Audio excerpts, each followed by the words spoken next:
UP के सोनभद्र में police की सतर्कता के चलते एक शख्स की जान बच गई। कैसे ये शख्स बाढ़ में फंस गया, 60 सेकंड में आप देखिए पूरी। बाढ़ बारिश के बीच एक छोटी सी लापरवाही कितनी खतरनाक साबित हो सकती है, आप खुद ही देखिए। वीडियो यूपी के सोनभद्र का है, जहां पर दुद्धी थाना क्षेत्र में यह हादसा हो गया। यहां पर एक शख्स जामुन तोड़ते हुए बाढ़ के पानी में फंस गया। नदी में अचानक से आई बाढ़ के चलते ये शख्स पानी से बाहर नहीं निकल पाया और मदद के लिए चिल्लाने लगा। सूचना मिलते ही पुलिस टीम तुरंत मौके पर पहुंची और इसके बाद इस शख्स को पानी से निकालने के लिए रेस्क्यू ऑपरेशन चलाया गया। देखिए किस तरह से ग्रामीणों की मदद से पुलिस ने पानी में डूब रहे इस शख्स को सुरक्षित बाहर निकाल लिया। अगला वीडियो यूपी के मिर्जापुर का है, जहां कटरा थाना क्षेत्र के नटवा रेलवे अंडरपास में एक कार पानी में फंस गई। बारिश के बाद अंडरपास में कितना जलभराव हो गया, आप खुद ही देखिए। कार में मौजूद लोग तो सुरक्षित बाहर निकल आए, लेकिन ये गाड़ी पानी में फंसकर खराब हो गई। नगर पालिका पानी निकलवाने में नाकाम रहा। खुद अधिकारियों की गाड़ी भी पानी में फंसकर खराब हो गई। पानी ना निकलने से भदोही मिर्जापुर मुख्य सड़क पर जाम लग गया। जलभराव की वजह से सड़क पर करीब 3 किलोमीटर तक जाम लग गया। और यूपी के कुशीनगर में बाढ़ बारिश के बीच एक सड़क ही धंस गई, जिसके चलते लोगों की मुश्किलें बढ़ गई हैं। ये रिपोर्ट देखिए।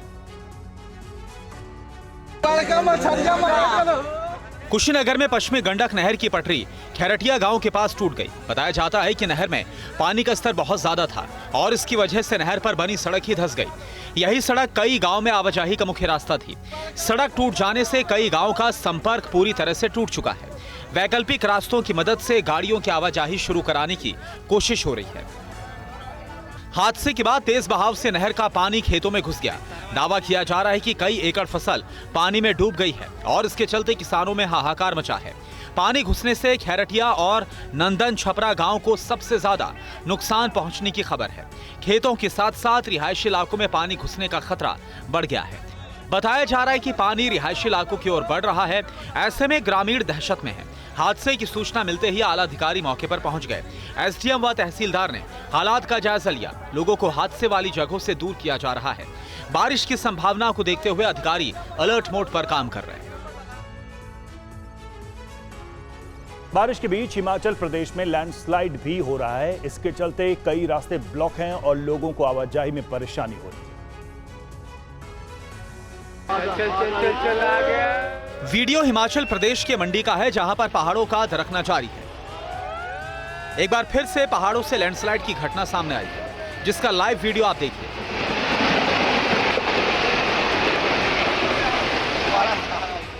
गनीमत रही कि लैंडस्लाइड की संभावना के चलते हाईवे पर आवाजाही को रोक दिया गया था और इसके बाद लैंडस्लाइड की इस वीडियो को वहां पर मौजूद लोगों ने अपने कैमरे में रिकॉर्ड किया। पहाड़ों से मलबा आने से हाईवे एक बार फिर से बंद हो गया है और इसके चलते गाड़ियां फंसी हुई हैं। इससे पहले भी इसी हाईवे पर लैंडस्लाइड की घटना हुई थी और इसके बाद बड़ी मुश्किल से इस हाईवे पर आवाजाही को दोबारा से शुरू किया गया था, लेकिन एक बार फिर से लैंडस्लाइड के चलते हाईवे ब्लॉक हो गया है। इस बीच राजधानी शिमला समेत कई इलाकों में बारिश हो रही है। मौसम विभाग ने 20 जुलाई तक कई जिलों में तेज बारिश का अलर्ट जारी किया है। यहाँ पे एक दो स्थानों में हैवी बारिश भी हो सकती है इसी दौरान, तो इसको देखते हुए 16 से लेके 20 जुलाई तक हैवी रेनफॉल का येलो अलर्ट जारी किया हुआ। और हिमाचल के साथ साथ उत्तराखंड की बात करें तो यहाँ पर भी लैंडस्लाइड की घटनाएं सामने आ रही हैं और इसके चलते लोगों के सामने एक बड़ा संकट खड़ा हो गया है।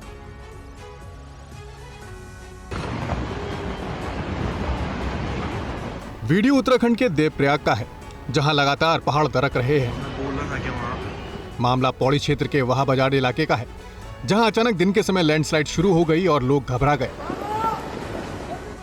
शुरुआत में छोटे छोटे पत्थर पहाड़ से नीचे आने शुरू हुए और थोड़ी देर बाद बड़े बड़े टुकड़े नीचे गिरने लगे, जिससे कई घरों को नुकसान पहुंचा है। कई घरों के बाहर मलबा पड़ा हुआ नजर आया। हादसे की चपेट में आकर 2 लोग घायल भी हो गए, जिन्हें तुरंत अस्पताल पहुंचाया गया। लैंडस्लाइड की वजह से स्टेट हाईवे पर आवाजाही थम गई।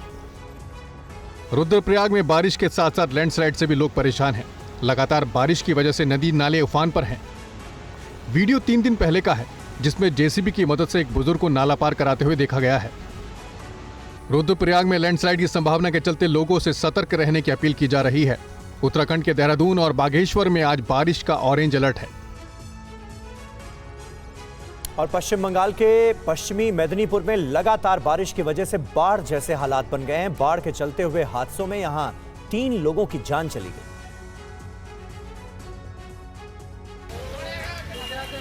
बारिश के साथ साथ बांध से पानी छोड़े जाने से हालात और ज्यादा बिगड़ गए। घाटाल क्षेत्र का ज्यादातर इलाका इन दिनों पानी में डूबा हुआ है। कुछ इलाकों में मकान की पहली मंजिल पानी में डूब चुकी है, तो निचले इलाकों में बड़ा इलाका पानी में समा गया, जिसके बाद बाढ़ग्रस्त इलाकों में फंसे लोगों को रेस्क्यू किया गया।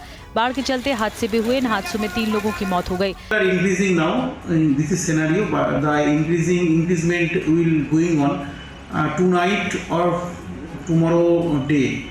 In Gharal portion also tomorrow night, but if rain will stop, then the very weak flood will not come. This is very small flood, but in this flood we have lost 3 lives, 1 children and 2 mid-aged person. Ghatal में अभी तक 3 लोगों की मौत हो चुकी है। मरने वालों में 2 बच्चे और 1 बुजुर्ग हैं। बाढ़ बारिश की चपेट में आकर फसल बर्बाद हो चुकी है। जगह जगह राहत शिविरों की व्यवस्था की गई है। लोगों के लिए मेडिकल कैंप भी लगाए जा रहे हैं। बाढ़ के चलते सांप के काटने के मामले भी तेजी से बढ़े हैं। उत्तर प्रदेश के कई जिलों में लगातार तेज बारिश हो रही है। बारिश के साथ साथ गंगा भी उफान पर। तस्वीरें उत्तर प्रदेश के कासगंज जिले की है, जहां इन बच्चों की मजबूरी देखी जा सकती है। गांव और स्कूल का संपर्क सड़क से नहीं है। नतीजा, बच्चों को नदी में उफान के बीच नाव का सहारा है। कई बच्चे नाव पर सवार हैं। बच्चों के चेहरे पर डर साफ देखा जा सकता है, क्योंकि पानी के सैलाव के बीच नाव को पतवार से चलाया जा रहा है। दरअसल इस इलाके में पिछले कई दिनों से लगातार बारिश हो रही है। बारिश के साथ साथ गंगा नदी का जलस्तर काफी बढ़ गया है, जिसकी वजह से छोटी नदियों में भी काफी उफान है। उफान के बीच पढ़ाई के लिए इन बच्चों को नाव से ही स्कूल जाना पड़ रहा है। हालांकि स्थानीय लोगों ने कई बार सड़क की मांग की है, लेकिन लोगों की शिकायत पर कोई ध्यान नहीं दिया गया। आम लोगों ने इन नाव को ही अपनी किस्मत मान लिया है। वहीं बढ़ते जलस्तर के बीच प्रशासन ने नदी तट के आसपास रहने वाले लोगों को सतर्क रहने की सलाह दी है। अधिकारी लगातार स्थिति पर नजर बनाए हुए हैं। लोगों से अफवाहों पर ध्यान न देने और नदी किनारे न जाने की अपील की गई है। आपात स्थिति में तुरंत स्थानीय प्रशासन को सूचित करने को कहा गया है। और वहीं राजस्थान के कई जिलों में बाढ़ जैसे हालात हैं। लगातार हो रही भारी बारिश के वजह से जगह जगह जलभराव हो गया है। कई जगह सड़कें भी धंस गई। चंद घंटे की बारिश और मुसीबतों का अंबार, ये तस्वीर राजस्थान के बीकानेर की। देखिए किस तरह से सड़कों पर 2 से 3 फीट पानी भरा है और लोग इसी में होकर आने जाने के लिए मजबूर हैं।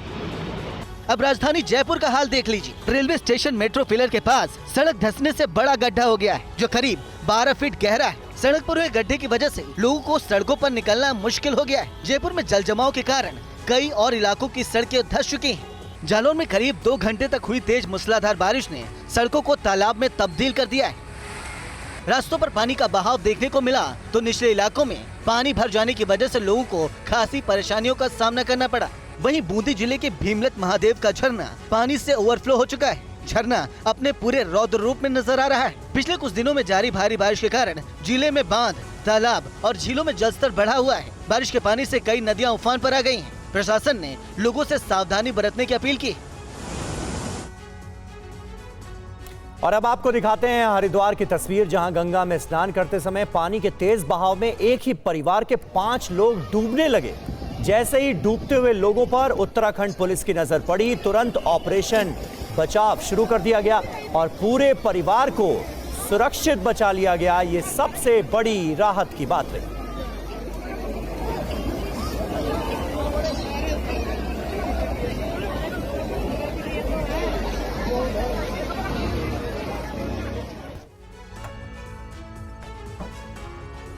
गुरुग्राम में मशहूर सिंगर और रैपर राहुल फाजिलपुरिया पर फायरिंग की गई। जिस वक्त हमला हुआ उस वक्त फाजिलपुरिया अपनी सफेद रंग की थार से जा रहे। हरियाणा के गुरुग्राम में जिस वक्त हमला हुआ, राहुल फाजिलपुरिया अपनी सफेद रंग की थार से जा रहे थे, जिसका सीसीटीवी फुटेज भी सामने आया है। दावा ये किया जा रहा है कि इसी दौरान हमलावर पीछे से दूसरी गाड़ी में आए और गोलियां चलाने लगे। इसकी भनक लगते ही फाजिलपुरिया ने गाड़ी दौड़ा दी और इससे वो इस हमले में बाल बाल बच गए। फाजिलपुरिया के पास पहले हरियाणा पुलिस की सिक्योरिटी थी, लेकिन 3 महीने पहले ही सरकार ने इसको हटा लिया था। हमलावर कौन थे और उन्होंने फाजिलपुरिया पर हमला क्यों किया, इसके बारे में अभी तक पता नहीं चल सका है। पुलिस मामले की तफ्तीश में जुटी हुई है। पूरे इलाके की सीसीटीवी फुटेज को खंगाला जा रहा है। फाजिलपुरिया पर हुए हमले का तरीका ठीक वैसा ही है जैसे कि 3 साल पहले मशहूर पंजाबी सिंगर सिद्धू मूसेवाला का कत्ल किया गया था। फाजिलपुरिया मशहूर यूट्यूबर एल्विश यादव के दोस्त भी हैं। राहुल फाजिलपुरिया ने 2024 में गुरुग्राम लोकसभा सीट से पूर्व डिप्टी सीएम दुष्यंत चौटाला की जन नायक जनता पार्टी के टिकट पर चुनाव लड़ा था। हालांकि वो चुनाव हार गए थे। उत्तर प्रदेश के जौनपुर से एक सनसनीखेज मामला सामने आया। यहां पर बेटी के सामने उसकी विधवा मां की हत्या कर दी गई। हत्या का आरोप महिला के प्रेमी पर लगा है। उत्तर प्रदेश के जौनपुर में हुए इस वारदात का सीसीटीवी फुटेज भी सामने आया है, जिसमें देखा जा सकता है कि कैसे इस घटना को अंजाम देने के बाद सफेद रंग के कपड़े में ये शख्स मौके से फरार हो रहा है। चाकू से कई वार किए गए, जिससे महिला की मौके पर ही मौत हो गई। पूरा मामला कोतवाली थाना इलाके के बल्लोच का है। मृतक महिला का नाम शकीमुन निशा है। शकीमुन निशा के पति शहाबुद्दीन की मौत 4 साल पहले हो गई थी। इसके बाद महिला के पड़ोस में रहने वाले रुस्तम से प्रेम संबंध थे। रुस्तम यहाँ किराए के मकान में रहता था। पुलिस का कहना है कि निशा और रुस्तम पति पत्नी की तरह एक साथ रहते थे। बताया जा रहा है कि उन्होंने अभी तक निकाह नहीं किया था। प्रेमी महिला से जबरन शादी करना चाहता था। जब महिला ने इसका विरोध किया और शादी के लिए राजी नहीं हुई तो प्रेमी ने उसकी बेटी के सामने ही हत्या कर डाली। विवाद हो गया, जिसमें उन्होंने पास में पड़े चाकू से उन पर वार किया। उनकी मृत्यु हो गई। उनके छोटे बेटे से प्राप्त तहरीर के अनुसार थाना कोतवाली पर अभियोग पंजीकृत कराते गिरफ्तारी का प्रयास कराया जा रहा है। आसपास के पुलिस देखे जा रहे हैं और विधिक कार्रवाई होने लगी जा रही है। और दुनिया भर में अपने अद्भुत मैराथन रिकॉर्ड्स के लिए मशहूर एथलीट फौजा सिंह का पंजाब के जालंधर में निधन हो गया। 114 साल के फौजा सिंह को जालंधर में उनके घर के बाहर एक अज्ञात वाहन ने टक्कर मार दी। जालंधर में हादसा देर शाम को हुआ। गंभीर रूप से घायल फौजा सिंह को इलाज के लिए एक निजी अस्पताल में भर्ती कराया गया था, जहां इलाज के दौरान उन्होंने रात में अंतिम सांस ली। हादसे की सूचना मिलते ही जालंधर पुलिस की टीमें मौके पर पहुंचकर जांच में जुट गई हैं। सैर कर रहे थे। कोई सीसीटीवी फुटेज वगैरह साडी टीमां लगियां, आदमपुर दी टीमां लगियां हुईयां चेक करने वास्ते, तो जल्दी ट्रेस कर लेंगे। वाहन का पता नहीं चल पाया है। हादसा मेन सड़क पर हुआ। सीसीटीवी की जांच के लिए कई टीमें लगाई गई हैं। फौजा सिंह की मौत ने पूरे खेल जगत और उनके चाहने वालों को गहरे शोक में डुबो दिया है। लोगों ने न केवल एक महान एथलीट बल्कि साहस और प्रेरणा के रूप में याद कर रहे हैं। प्रधानमंत्री मोदी ने भी मशहूर एथलीट फौजा सिंह के निधन पर दुख व्यक्त किया। फौजा सिंह का जन्म 1911 में पंजाब के जालंधर जिले के ब्यास पिंड में हुआ था। वो पूरी दुनिया में एक मिसाल बने जब उन्होंने 90 साल की उम्र में अंतर्राष्ट्रीय स्तर पर मैराथन दौड़ना शुरू किया। उनकी कड़ी मेहनत और साहस ने उन्हें टर्बन टॉर्नेडो के नाम से मशहूर कर दिया। फौजा सिंह अब तक के सबसे उम्रदराज मैराथन धावक माने जाते हैं, जिन्होंने कई मैराथन दौड़ें पूरी की हैं। बिहार की राजधानी पटना में आज एक बैंक मैनेजर का शव मिला। अभिषेक वरुण नाम के बैंक मैनेजर के परिजनों ने उनके लापता होने की शिकायत दर्ज कराई थी।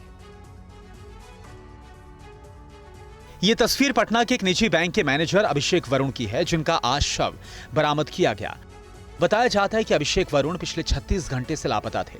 पुलिस उनकी तलाश कर रही थी। इसी बीच उनका शव बेउर इलाके के कुएं में मिला। जानकारी के मुताबिक अभिषेक पटना के कंकड़ बाग के रहने वाले थे और ICICI लोम्बार्ड के ब्रांच मैनेजर के पद पर कार्यरत थे। अभिषेक का शव बेउर इलाके तक कैसे पहुंचा, पुलिस इसकी तफ्तीश में जुटी है। मामले की रिपोर्ट कंकड़बाग थाने में दर्ज की गई है। इस बीच एक सीसीटीवी फुटेज सामने आया, जिसमें अभिषेक अपनी स्कूटी पर सवार होकर कहीं जा रहे थे, लेकिन इसके बाद अचानक से वो लापता हो गए। कुएं से ही बैंक मैनेजर की स्कूटी भी मिली। अब तक पता नहीं चला है कि अभिषेक के साथ क्या हुआ, लेकिन बिहार में लगातार हत्या की वारदातों से सियासत गर्म है। एक बार फिर नेता प्रतिपक्ष ने राज्य सरकार पर हमला बोला है। क्राइम कैपिटल तो बिहार हो गया है। कितना अपराध हो रहा है वो आप लोग तो कवर कर ही रहे, दिखाई रहे। कहाँ किसकी हत्या नहीं हो रही है। डेली हो रहा है, गोली चल रहा है, डेली अपहरण हो रहा है, डेली रेप हो रहा है। कोई पूछने वाला है? सब लोग अचेत अवस्था में। जयपुर के हवा महल से बीजेपी के विधायक बाबा बाल मुकुंद आचार्य एक बार फिर से विवादों में है। उनका एक वीडियो बहुत तेजी के साथ वायरल हो रहा है। महाराज कहते हैं कब करा देंगे, कावड़ यात्राएं चल रही हैं या पूरी रात? इस वीडियो में बाल मुकुंद आचार्य पुलिस थाने के अंदर थानेदार की कुर्सी पर बैठकर रौब झाड़ते नजर आ रहे हैं। थानेदार की कुर्सी पर बीजेपी विधायक बाल मुकुंद आचार्य को देख एक बार की तो बीजेपी के पूर्व प्रदेश अध्यक्ष अशोक परमानी भी हैरान रह गए। वो भी तपाक से बोल उठे कि शिकायत आपको करें या सामने बैठे थानेदार को। आपको करें या इधर करें? यही नहीं, सामने बैठे थानेदारों की क्लास भी लगा रहे हैं। साथ ही उसी कुर्सी पर बैठे बैठे नगर निगम के अधिकारियों को फोन पर भी हड़का रहे हैं। आज इनकी कंप्लेन करेंगे साहब। ये रामगंज में लाइटें बंद पड़ी है, माथा फोड़ देंगे, ध्यान रखना। महाराज कहते हैं कब करा देंगे, कावड़ यात्राएं चल रही हैं या पूरी रात? गलता गेट से लेके और बड़ी चौकड़ तक की आधी लाइटें बंद पड़ी है। आएगी चालू करा दी, चेक करो, रात को आज बंद पड़ी है लाइटें। इस वीडियो को लेकर कांग्रेस नेताओं ने बीजेपी विधायक को आड़े हाथों लिया है। हालांकि ये पहला मौका नहीं जब बाबा बाल मुकुंद आचार्य का कोई वीडियो सुर्खियों में आया हो। और जम्मू कश्मीर के डोडा में एक टेम्पो ट्रैवलर खाई में गिर गया। हादसे में 4 लोगों की मौत हो गई, जबकि कई लोग गंभीर रूप से घायल। हादसे के बाद हर तरफ चीख पुकार मच गई है। सबसे पहले स्थानीय लोगों ने हादसे में शिकार लोगों की मदद की। स्थानीय पुलिस को घटना की सूचना दी गई और इसके बाद मौके पर एम्बुलेंस भी पहुंच गई। घायलों को खाई से निकालकर अस्पताल पहुंचाया गया। हादसा डोडा बरात रोड पर पोंडा इलाके में हुआ। टेम्पो ट्रैवलर सड़क से फिसलकर गहरी खाई में जा गिरा। टेम्पो में 20 से ज्यादा लोग सवार थे।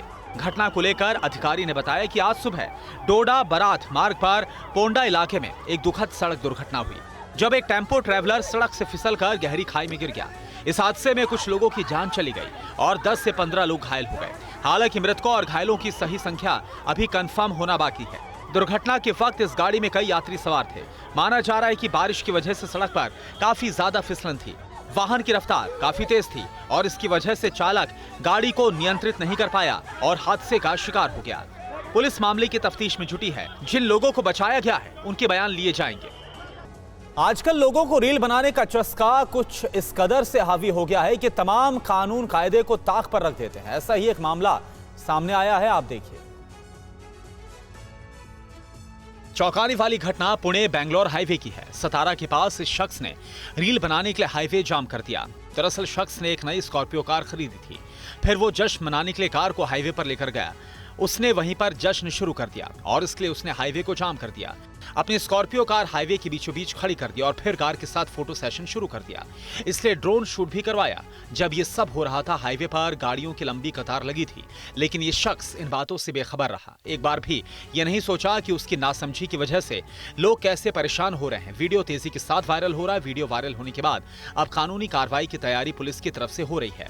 पुलिस का कहना है कि जगह की पहचान हो गई है। नंबर के आधार पर कार के मालिक तक पहुंचने की कोशिश हो रही है। हाईवे पर जाम लगाने की वजह से कार्रवाई की जाएगी, साथ ही जुर्माना भी लगाया जाएगा। और लखनऊ में बाइकर्स का खतरनाक स्टंट देखने को मिला। स्टंट करते हुए हादसा हो गया जिसमें कई लोग घायल हो गए। लखनऊ विश्वविद्यालय मेट्रो स्टेशन रोड पर यह हादसा हुआ है। कई बाइकर्स खतरनाक स्टंटबाजी करते नजर आए हैं। हादसे का वीडियो सोशल मीडिया पर भी वायरल हो रहा है। लखनऊ मेट्रो स्टेशन के पास की यह घटना है, यह हादसा है। ये तस्वीरें आप देखिए, लखनऊ में बाइकर्स के खतरनाक स्टंट की। स्टंट करने के दौरान ही यह हादसा हुआ है। ये देखिए किस तरह से बाइकर्स स्टंट कर रहे थे और अचानक यह हादसा होता है। Lucknow university metro station road पर यह हादसा हुआ है और कई बाइकर्स एक साथ खतरनाक स्टंटबाजी करते नजर आए हैं और इसी दौरान ये हादसा हो जाता है।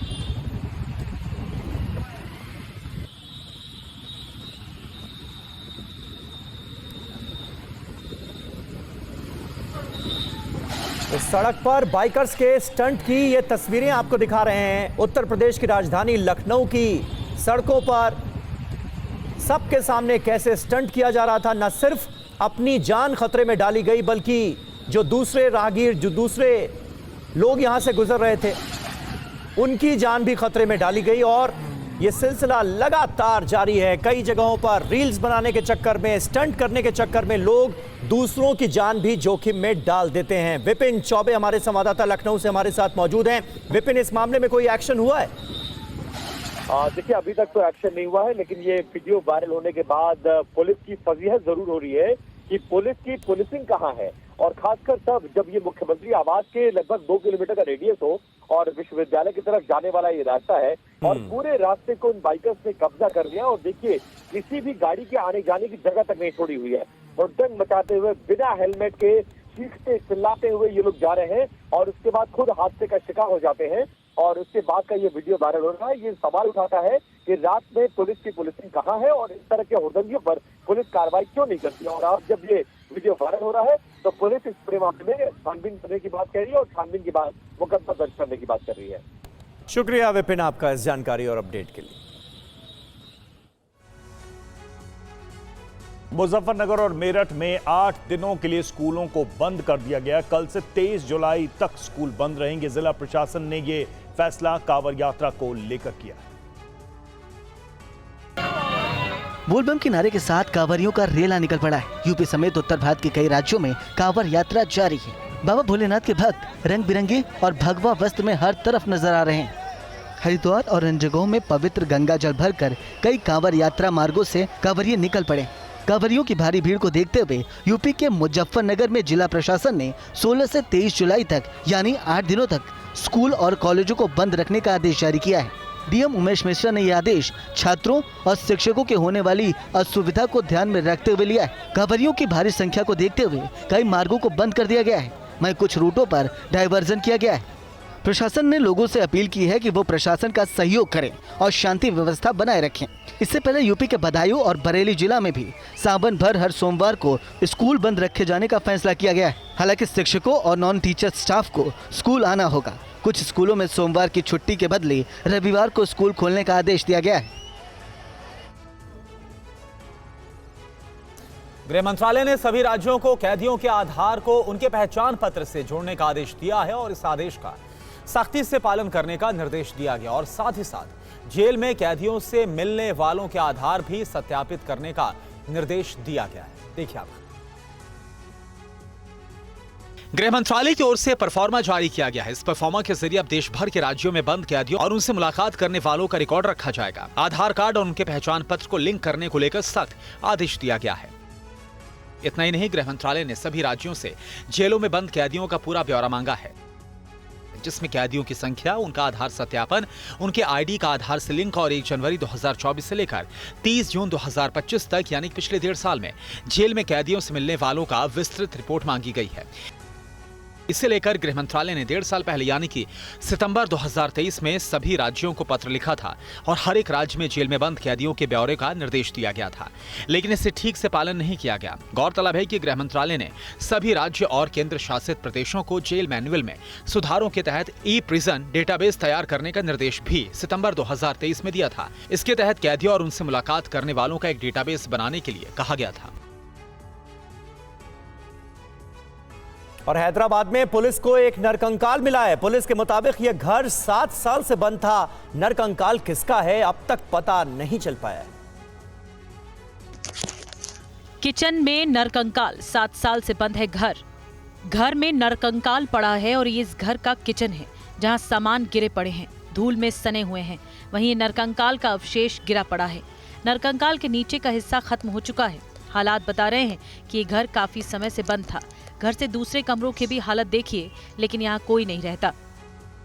सोशल मीडिया पर यह वीडियो एक शख्स ने डाला जो देखिए घर के बाहर की सड़क और दूसरे घर के रास्ते ऊपर से यहाँ दाखिल हुआ। घर में जंगल ही जंगल है।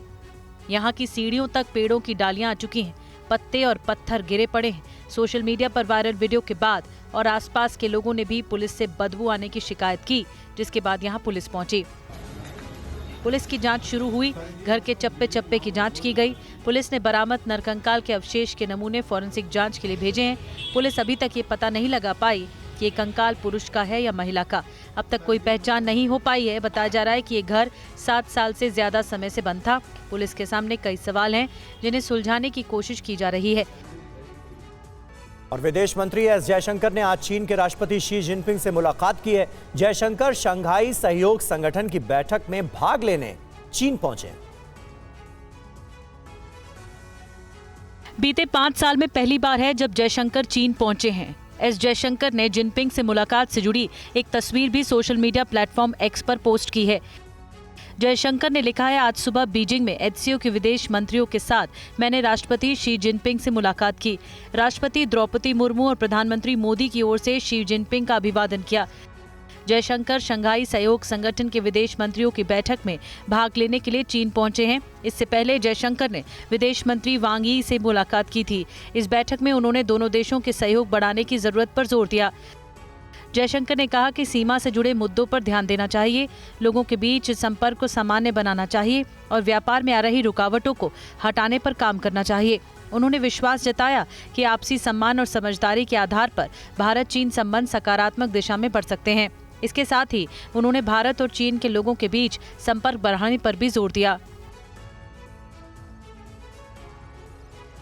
और मशहूर इलेक्ट्रिक कार निर्माता कंपनी टेस्ला ने भारत में औपचारिक रूप से एंट्री कर ली है। टेस्ला ने मॉडल वाई एसयूवी से भारत में शुरुआत की है, जिसकी कीमत 60 लाख से ऊपर है। आज महाराष्ट्र के सीएम देवेंद्र फडणवीस ने इसका उद्घाटन किया।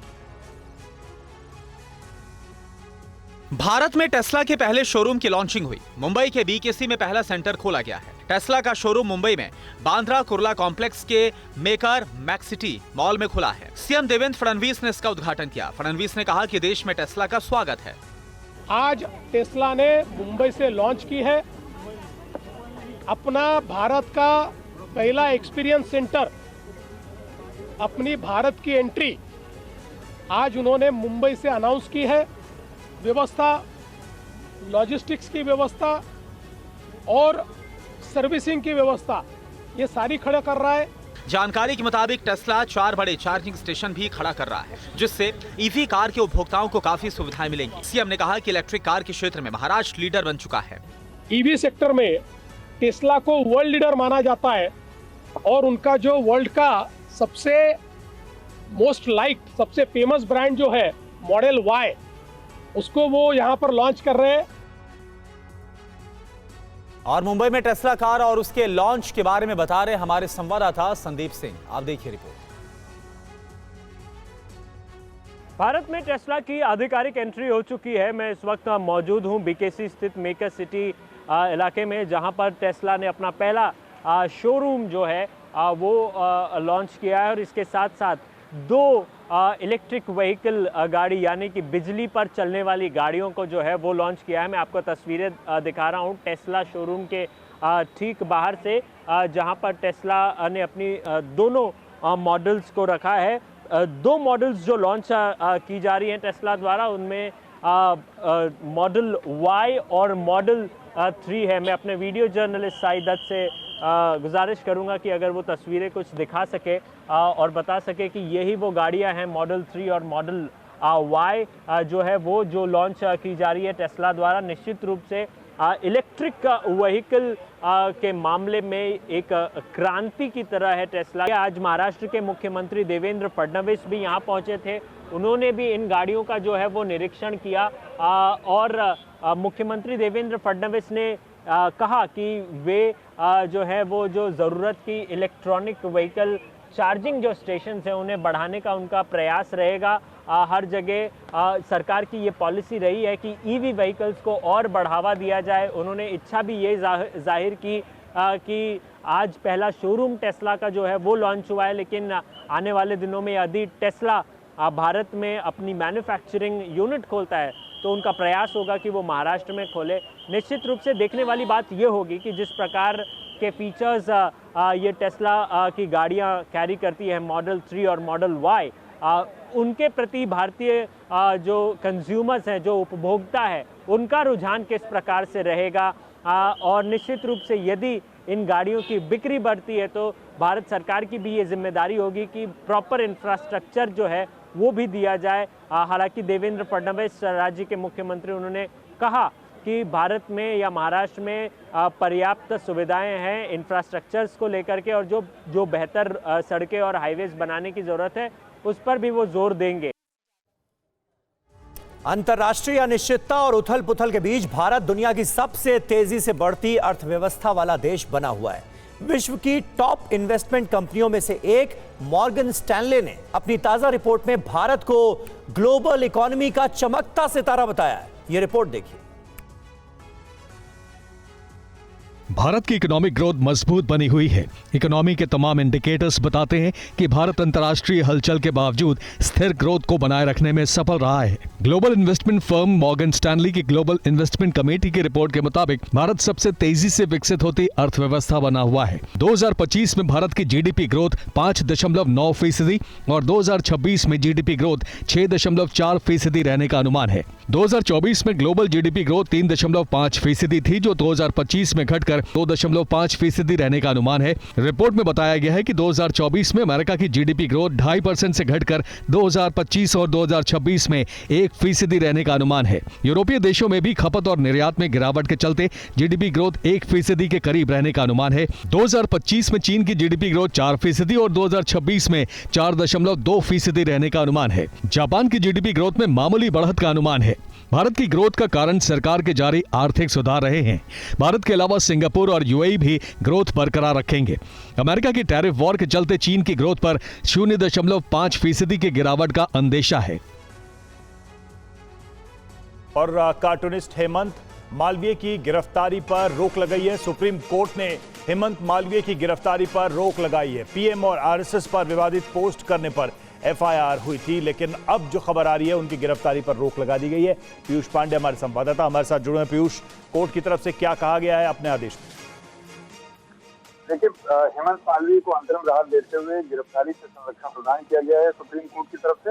हालांकि सुप्रीम कोर्ट ने यह स्पष्ट किया है कि अगर उनकी ओर से कोई विवादित पोस्ट फिर से किया जाता है सोशल मीडिया पर, तो ऐसी स्थिति में राज्य सरकार कानून के तहत उनके खिलाफ कार्रवाई करेगी और दूसरी तरफ जो शिकायत करता है वो सुप्रीम कोर्ट का दरवाजा खटखटा सकते हैं। साथ ही सुप्रीम कोर्ट ने एक गंभीर टिप्पणी भी की और कहा कि आजकल हम देख रहे हैं कि कोई भी कुछ भी सोशल मीडिया पर बोल देता है, ये ख्याल नहीं रखा जाता, किसी के सम्मान का ख्याल नहीं रखा जाता। यहाँ तक कि वकीलों का समुदाय भी इस दायरे से बाहर नहीं है। और सुप्रीम कोर्ट ने ताकीद किया कि किसी भी तरीके से जो याचिकाकर्ता यहाँ पर हैं हेमंत, वो सोशल मीडिया पर कोई विवादित टिप्पणी नहीं करेंगे और अगर करेंगे तो उनके खिलाफ कानून के तहत कार्रवाई की जाएगी। हालांकि जो मौजूदा मामला था उसमें उनको गिरफ्तारी से संरक्षण प्रदान कर दिया गया। शुक्रिया पीयूष आपका इस जानकारी।